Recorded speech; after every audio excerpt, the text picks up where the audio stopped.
여러분 저희가 예수님의 십자가 그리고 부활하심 그리고 하나님의 승천까지 배우고 뭐가 끝났을까요?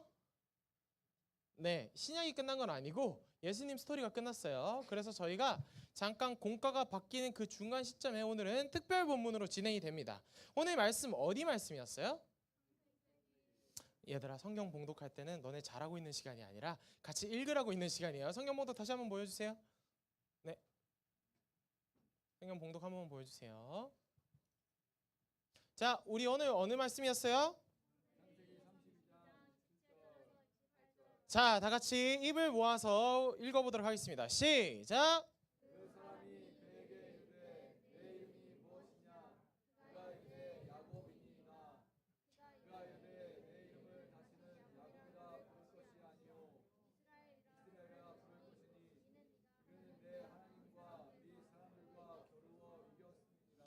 아멘. 네, 여러분, 여러분의 입으로 고백을 해야지 잠이 안 옵니다. 그리고 여러분의 고백이 진짜 여러분의 고백이 됩니다. 자, 여러분, 오늘 말씀의 제목이 나는 스스로를 어떻게 평가하고 있나요? 라는 제목이었어요. 자, 이 제목을 보면은 어떤 느낌이 나죠? 어떤 거에 관한 주제겠다? 자기 사랑에 관한 주제겠다라고 얘기를 할 수 있겠죠. 자, 우리가 수련회 끝난 지 얼마나 됐죠? 3주, 4주, 거의 한 달 됐죠. 우리가 수련회 때 뭐에 대해서 배웠어요? 우리가 자기 사랑에 대해서 배웠죠. 근데 그 자기 사랑에 대해서 배운 거를 슬슬 까먹을 타임일까요? 기억할 타임일까요? 까먹을 타임이라서 기억하라고 오늘은 특별 본문으로 이걸 들고 왔습니다. 여러분, 우리는 다양한 평가를 받고 살아갑니다. 어떤 평가를 받고 살아가요? 여러분, 학교에서 여러분을 어떻게 평가하죠? 모범생이라고 생각하면 좋지만 뭐라고? 등급. 여러분이 어떻게 평가받고 살아간다고 생각이 들죠? 등급으로 평가받고 살아간다라고 생각하죠. 학교에서는 선생님들은 그렇지 않아요. 근데 여러분 스스로가 서로에게 이렇게 얘기하죠. 너 이번에 몇 등급 나왔어? 너 이번 모의고사 몇 등급이야? 너 어디 대학 넣었어? 너 수시 이번에 어디 쓸 거야? 그 얘기만 듣기만 해도 어떤 마음이 들죠? 마음이 깝깝해집니다. 그죠? 학교에서는 성적으로 서로를 평가하고요. 친구들 사이에서는 우리가 서로가 내가 얼마나 친구가 많은지, 얼마나 인간관계를 잘하는지, 얼마나 외모가 뛰어난지에 따라서 평가하기도 합니다. 여러분, 어른이 되면은 서로를 평가하는 그 모습들이 사라질까요? 어른이 된다면 그 평가하는 모습들이 사라질까요? 아니요, 여전히 정말 다양하게 평가합니다. 대학에서 여러분을 평가할 거고요. 직장에서 여러분을 평가할 거고, 가정에서 여러분을 평가할 거고, 여러분의 자식이 여러분을 네, 평가할 겁니다. 네, 어우 건조해.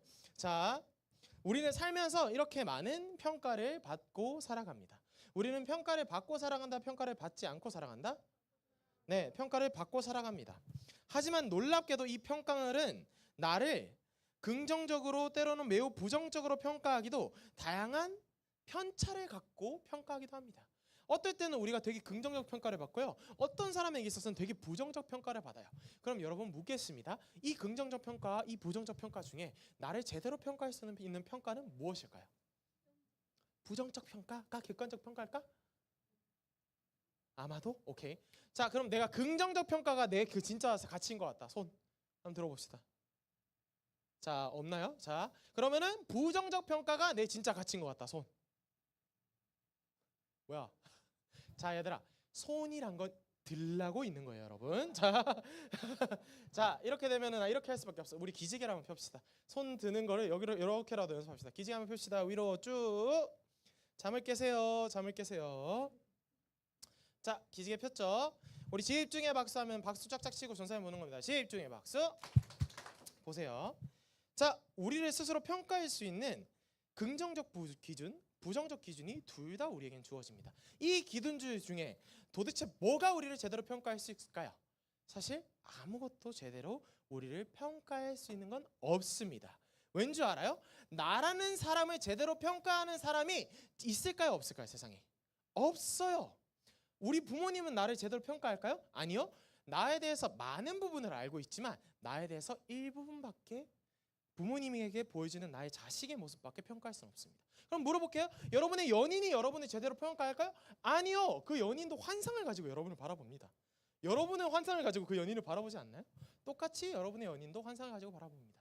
그러면은 물어보겠습니다. 이 세상에 사람들이 하는 다양한 기준과 평가들 속에 여러분이 제대로 여러분 스스로를 평가할 수 있는 기준이 있을까요? 없을까요? 없습니다. 그렇다는 건 뭐예요? 모든 기준들은 다 상대적이다라고 얘기를 할 수 있겠죠. 우리는 이렇게 얘기해야 됩니다. 그렇다면 여러분은 여러분 스스로를 어떻게 평가하고 있습니까? 세상의 평가는 모르겠어요. 여러분은 여러분 스스로를 어떻게 평가하고 지금 살아가고 계십니까? 아니, 그 전에 우리는 이렇게 먼저 질문해야 됩니다. 우리는 우리 스스로를 평가할 수 있는 올바른 기준을 가지고 있나요? 없죠. 오늘은 우리가 우리 스스로를 평가할 수 있는 올바른 기준이 무엇인지에 대해서 한번 나눠보고 성경의 말씀을 통해서 알아보려고 합니다. 아시겠죠? 자, 우리가 뭐에 대해서 알아보겠다고요? 우리 스스로를 평가할 수 있는 무슨 기준? 무슨 기준? 올바른 기준. 자, 따라해 봅시다. 우리 스스로를 평가할 수 있는 올바른 기준을 뭘 통해서 알아볼 거다? 오늘 말씀을 통해서 알아볼 거다라고 한 겁니다. 자, 오늘 말씀의 주인공은 누구일까요? 누구일까요? 두 글자 따라해 봅시다. 야곱. 오늘 본문에서 야곱은 야곱 이야기를 들고 왔는데, 오늘 본문에서 야곱은 형인 에서와 아버지를 속이고 축복을 가로챘습니다. 자, 그럼 뭐예요? 야곱은 지금 성경에서 뭐라고 얘기하고 있는 거죠? 사기꾼이다 라고 얘기하고 있는 거죠. 지금 야곱을 어떻게 평가하고 있어요? 속이는 자, 사기꾼, 못돼 먹은 자라고 평가하고 있습니다. 지금 본문에서 야곱은 형인 에서와 아버지를 속이고 축복을 가르쳤습니다. 그리고 이후 몇십 년 동안 도망쳐서 살다가 갑자기 몇십 년 동안 이 형인 에서와 아버지가 의절했을까요? 의절하지 않았을까요? 자, 물어볼게요. 이게 여러분이 축복이라는 얘기가 안 와닿아서 그렇거든요. 그럼 내가 물어볼게. 여러분이 동생이 있는 친구들 있어요? 형, 동생, 오빠, 언니, 막 그렇게 우리 자매나 형제가 있는 친구들 있나요? 손 한번 들어볼까? 네, 꽤 많죠. 자, 근데 부모님이 상속분을, 그러니까 여러분의 이게 재산이 있다 쳐, 없어도 네, 재산이 한 1억 정도 있어요. 여러분에게 재산을 물려줘야 된다 쳐요. 근데 당연히 내가 받아야 되는 재산이 3천만 원 정도는 있거든요. 근데 내 동생이나 내 오빠나 아니면 내 남매나 내 형제가 그걸 가로챘어. 자, 그럼 물어볼게요. 여러분은 그 가로챈 형제나 남매를 하하하하 그렇게 가로챘구나, 어쩔 수 없지, 내가 너에게 다 줄게 라고 하나요? 아니면은 죽기까지 싸우나요? 내가 이거를 얻어내기 위해서 죽기까지 싸우겠죠. 자, 그러면 당연히 이 에서와 아버지의 상황도 똑같았습니다. 오늘 야곱의 상황도 똑같았어요. 그 상속분을 가로챈 거나 똑같아요. 근데 그러면은 이 아버지와 형인 에서와 야곱은 의절했을까요? 의절하지 않았을까요? 의절한 상태였습니다.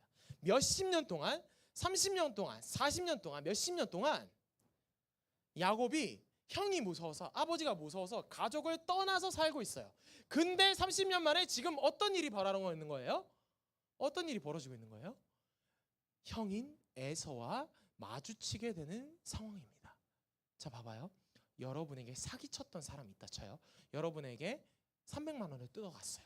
그 300만 원을 뜯어간 그 사기꾼을 30년 동안 못 만나다가 갑자기 길거리에서 딱 마주쳤어요. 여러분 모른 척하고 지나갈 건가요? 아니겠죠. 잡아서 전문용어로 뭐라 하죠? 족쳐야 되겠죠. 그죠? 네. 지금 그 상황과 똑같은 상황입니다. 야곱이 에서를 만나기 시작한 겁니다. 근데 이게 길거리로 만난 게 아니라 그때 당시에는 야곱의 가문, 그러니까 야곱의 무리와 에서의 무리가 있었어요. 근데 저 멀리서 야곱의 종이 정탐꾼 역할을 했던 야곱의 종이 저기 멀리 사막에 나가 있다가 후다닥 뛰어서 이렇게 얘기하는 겁니다. 야곱님, 큰일 났습니다. 야곱님의 형인 에서를 하루 이후에 다음 날이면은 이 길로 쭉 가신다면 만날 수밖에 없는 상황이 펼쳐졌습니다 라고 얘기를 드린 거예요. 근데 지금 이 야곱의 상황은 어떤 거냐면 뒤로 빠꾸할 수도 없어요. 다른 데로 갈 수도 없어요. 이 길을 지나가야만 해요. 그럼 어떻게 해요? 형인 에서를 30년 만에 만나야 되는 상황이에요. 그럼 어떻게 되겠어요? 그날 밤이었습니다. 그 이야기를 듣고 낮에 이야기를 들었단 말이죠. 그날 밤이었어요. 이 야곱은 잠을 제대로 잘 수 있었을까요? 없었을까요? 없었겠죠. 자, 우리 고3들에게 물어봅니다. 우리 고3들 대학 입시, 공부 여태까지 여러분이 하고 싶은 그것들을 외면해 왔어요. 여러분이 노력해야 되는 그것들을 외면하고 살아왔어요. 근데 고3이 되자 여러분이 피할 수 있어요, 없어요?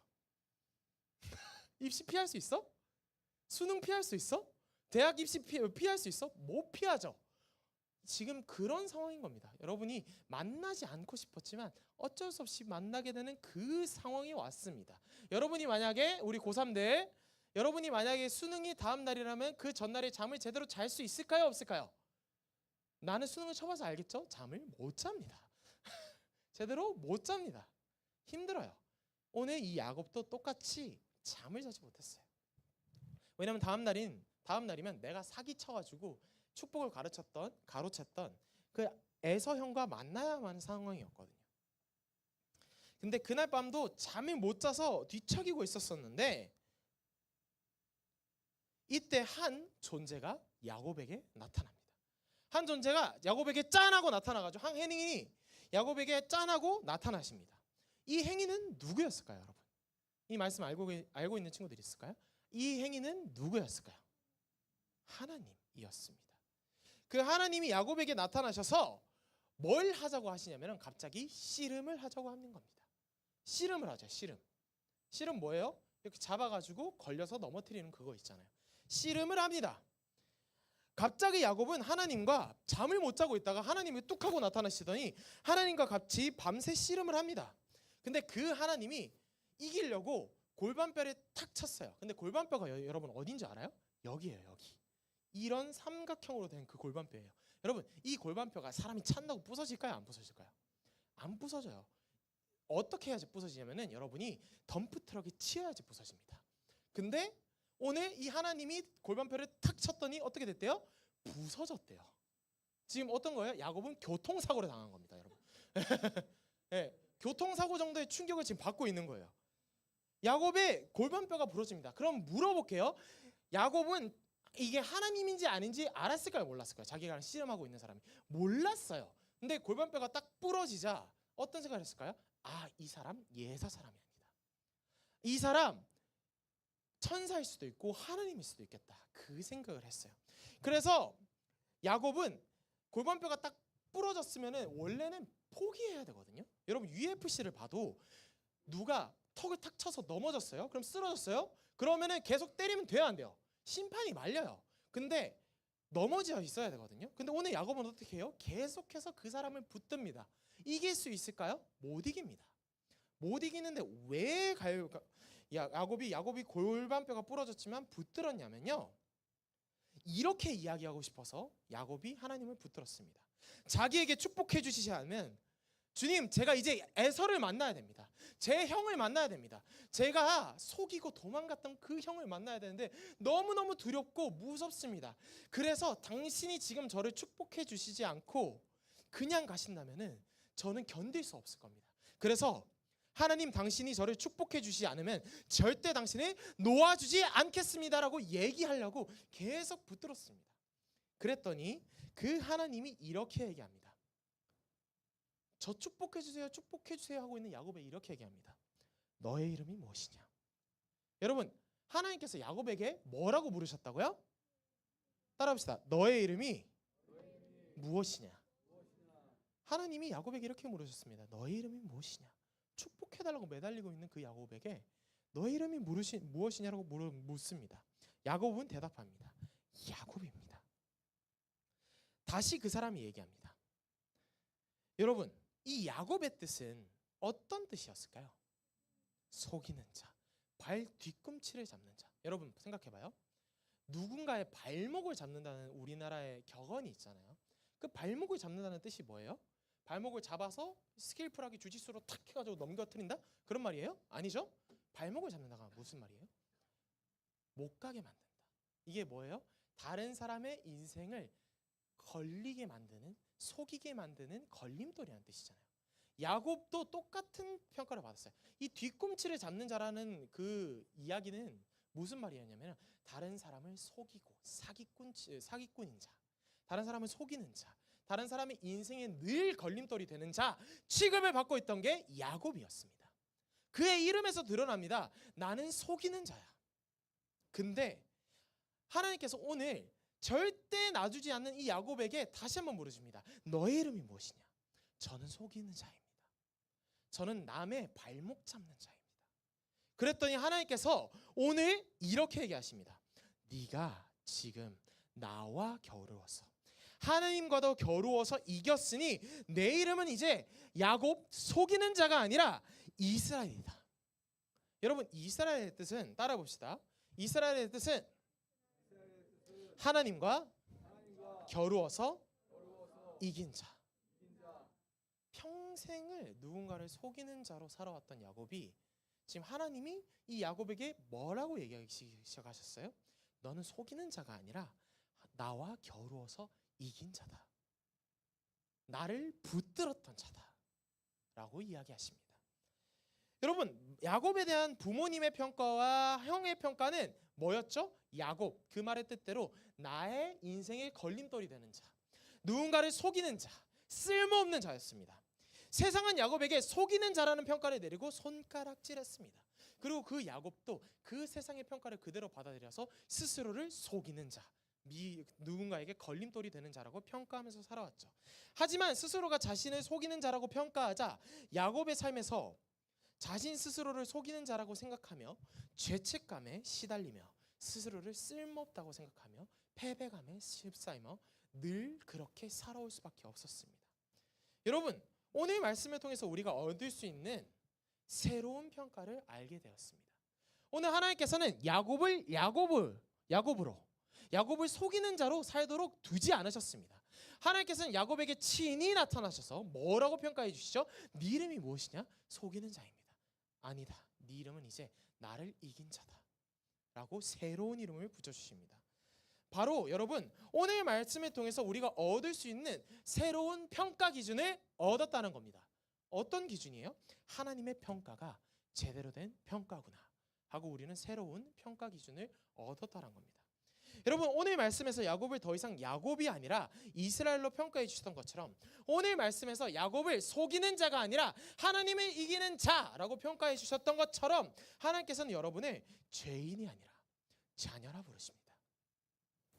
여러분을 쓸모없는 인간이 아니라 사랑스러운 자녀라고 부르십니다.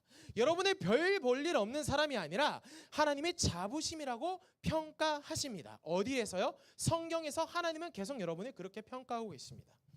하지만 우리는 여전히 하나님의 평가가 아닌 다른 사람들의 평가에 귀를 기울입니다. 왜요? 왜냐하면은 그 다른 사람들의 평가, 부모님의 평가, 친구들의 평가가 나를 진짜 행복하게 만들어 줄 수 있을 것 같은 기준인 것 같거든요. 그게 뭐예요?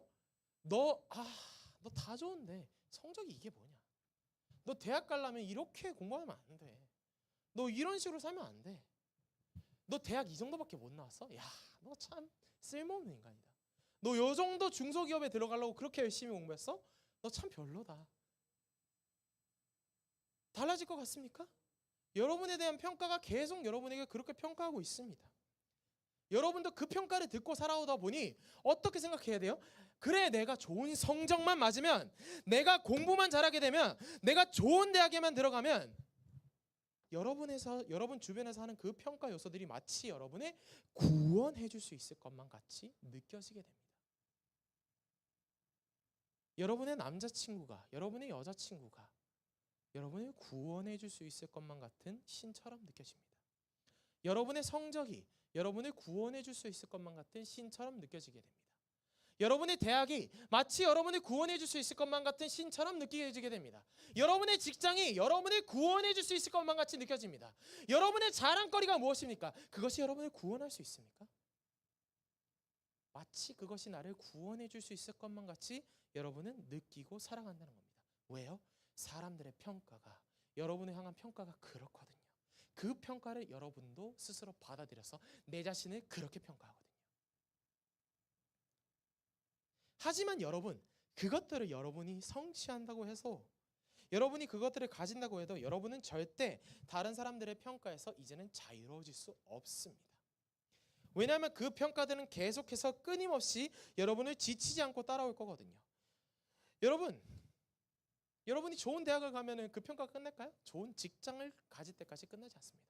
좋은 직장 끝나면 끝날까요? 아니요. 여러분이 좋은 결혼을 할 때까지 끝나지 않습니다. 좋은 결혼하면 끝날까요? 세상에서 얘기하는 좋은 결혼, 많은 돈을 가진 사람, 멋진 남자, 멋진 여자와 결혼하면 끝날까요? 아니요. 그 결혼 상황에서도 사람들에게 박수 칠 수 있을 만큼, 사람들이 좋아해 줄 만큼 완벽한 결혼 생활을 하지 않다면 여전히 여러분은 평가당할 겁니다.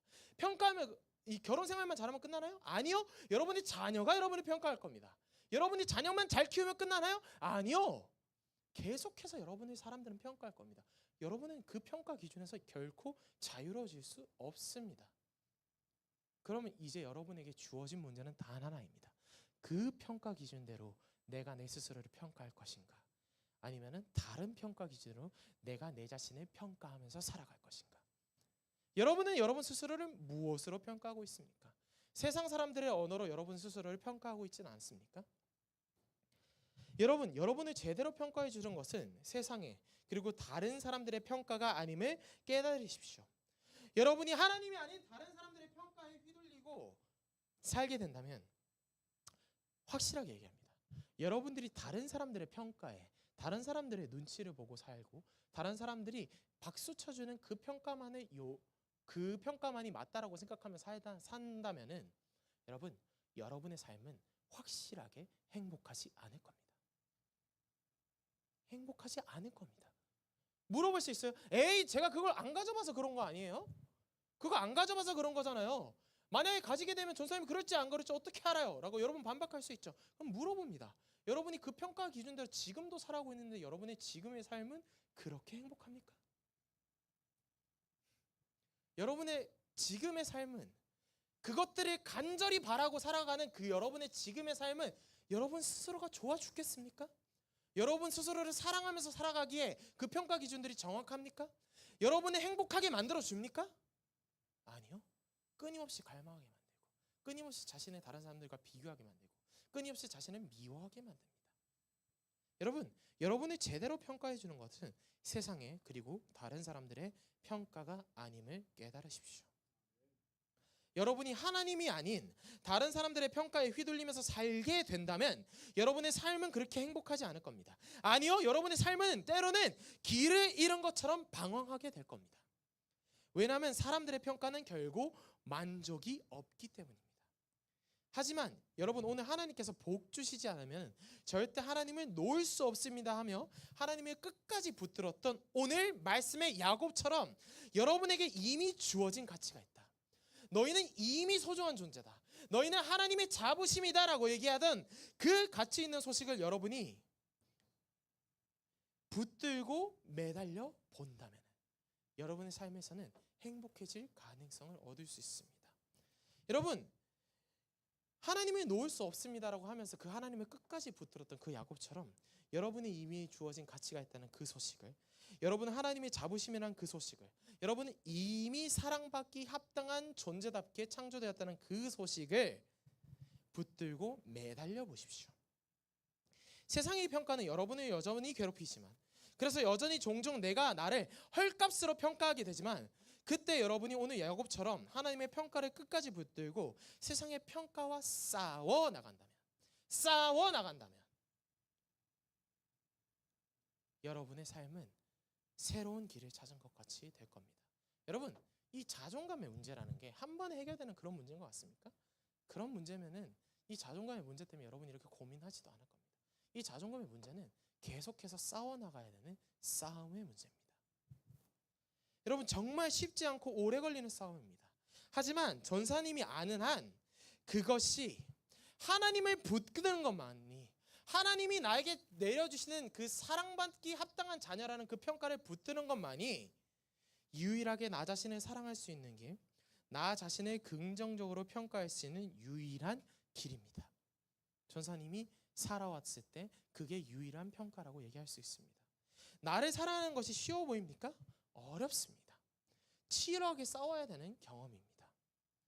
하지만 여러분이 하나님의 끝까지 매달려서 싸워 나간다면 분명히 이루어 주실 수 있는 길임을 믿습니다. 할렐루야. 나를 제대로 평가해 주시는 하나님께 끝까지 매달리는 것, 그것이 가치를 증명하기 위해서 사는 삶이 아니라 가치답게 살아가는 그리스도인의 삶인 것입니다. 마지막으로 여러분에게 묻습니다. 여러분은 오늘 여러분은 스스로를 어떻게 평가하고 있습니까? 오늘 여러분은 어떠한 기준으로 여러분을 평가하고 있나요? 세상의 얘기입니까? 아니면 하나님의 얘기입니까? 여러분은 야곱입니까? 아니면 이스라엘입니까? 여러분, 야곱이 되지 말고 이스라엘이 되는 우리 친구들이 되었으면 좋겠습니다. 네, 기도하겠습니다. 하나님 감사합니다. 오늘 야곱과 이스라엘에 대해서 차이에 대해서 배웠습니다. 야곱은 세상이 그들에게 붙여준 평가였습니다. 하지만 이스라엘은 하나님이 그에게 붙여준 평가였습니다. 주님, 오늘 우리의 삶에도 여전히 두 가지 평가로 갈립니다. 세상이 우리에게 붙여주는 그 평가가 있고 하나님이 우리에게 붙여주시는 그 평가가 있습니다. 우리 친구들이 세상의 평가를 따라가는 것이 아니라 하나님의 평가답게 살아갈 수 있게 도와주시옵소서. 쓸모없는 자로 살아가는 것이 아니라 하나님의 소중한 자녀답게 살아갈 수 있게 도와주시옵소서. 그래서 성취에 목말라서 그것만을 바라면서 살아가는 자가 아니라 하나님의 사랑답게 살아가면서 그것을 이뤄내는 자가 될 수 있게 도와주시옵소서. 감사드리며 예수님 이름으로 기도드립니다. 아멘. 우리 다 같이 일어나겠습니다.